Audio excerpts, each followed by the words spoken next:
Now, I know this game is a little late in reviewing it, but I've been a little bit busy. It's the same with another game that I had to do. I'll leave a link in the description for it. But the game that I'm reviewing, if you've not seen the title, is the new Tomb Raider game by Square Enix and Crystal Dynamics. This game was in the pipeline because I felt the Tomb Raider series needed a reboot badly. Uncharted was really kicking its ass. They never really sort of changed Tomb Raider since the PS1 days, and the character I felt was starting to become a little bit boring.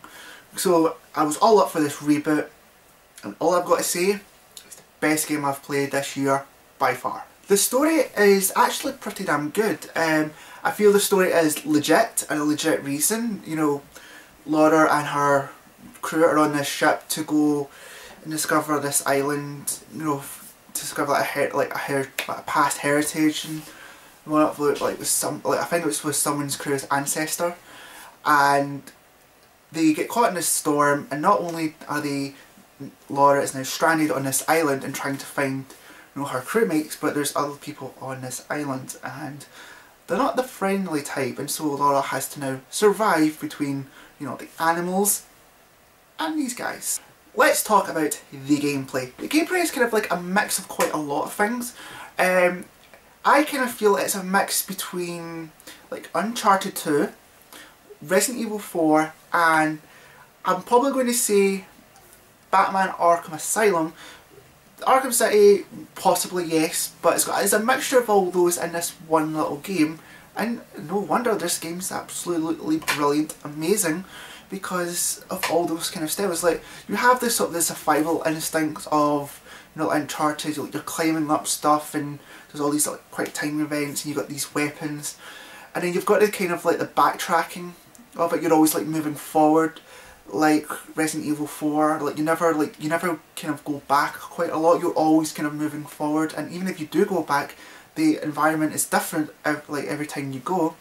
And it has that sort of collecting kind of side, like with the Batman Arkham games. One way that it's you'll find something, right, like an artifact or whatnot that you're looking at, but some artifacts, if you actually look a lot closer, if you when you get a little bit more information about it, maybe if it's a phony, or maybe where it was made, or kind of even more on it. I think that's really good, because you've got to remember Lara Croft is an archaeologist, so she would be interested in that, and it's quite to know that she knows all this kind of the top of her head, and that to me I thought was really good.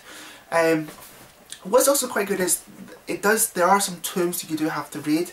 I think there's about 7 or 8, maybe 6 of them. But what's pretty good, these tomb raids are puzzles, and you will get really stumped. I really did, and I might have had to go on the internet to figure it out, but I figured out quite a few for myself, and I kind of feel really proud. And you get just bags of experience, and the experience thing is actually pretty good. It's not kind of you buy something you feel as though it's a waste, kind of like what the Batman Arkham games kind of felt like. You can probably complete those games without giving away too much experience, but every experience kind of needs, because you can experience you can improve yourself or your weapons, everything, and I think it's a really good addition to it. One thing I will say is the quick time events are pretty damn good. You do get some that are kind of you just press a button and then something happens, but there are quite a few where you have to press multiple buttons. One of the best ones is when you are trapped, you get trapped in a sort of bear trap. You do have a weapon on you, but then all of a sudden these wolves come, and now the quick time event is you have to make sure you strike these wolves down with this bow, but it's not an actual quick time event per se. You have to really stay focused and actually shoot it. That's actually really amazing, pretty good idea. The weapons in this game are pretty good. Now, you don't get the dual pistols that's iconic to Lara Croft. I know that's quite gutting, but what you do get is you do get a pistol, you get a shotgun, you get a machine gun, and you get the best weapon of the whole game, and probably the weapon you'll probably use most of all is the bow and arrow.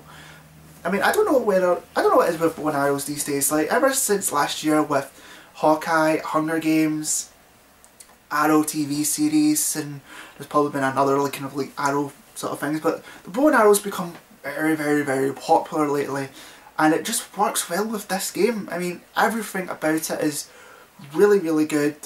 It's because what's so interesting about it is that you can, the bow and arrow is just so reserved, and you can always like get your arrows back very easily. And a final note is, normally with the old Tomb Raider games is, when Lara Croft dies, it's kind of like, you have a little bit of enjoyment in it. Don't really want to see Lara die in this game, because she does die pretty graphically. Like, you know, if she falls down to like a river with rocks, she will die.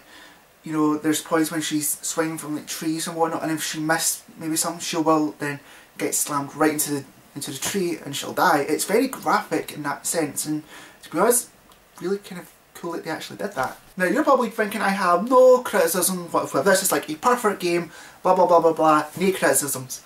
I do have one criticism. It's the supporting characters. Oh my god, who thought of adding every single race, stereotype people in this game? It's unbelievable. I think to be honest, it was a bit unnecessarily, in my opinion. I mean, yeah, you could have added maybe a few, but not kind of like every single box that you needed to be ticked in that game for that sense.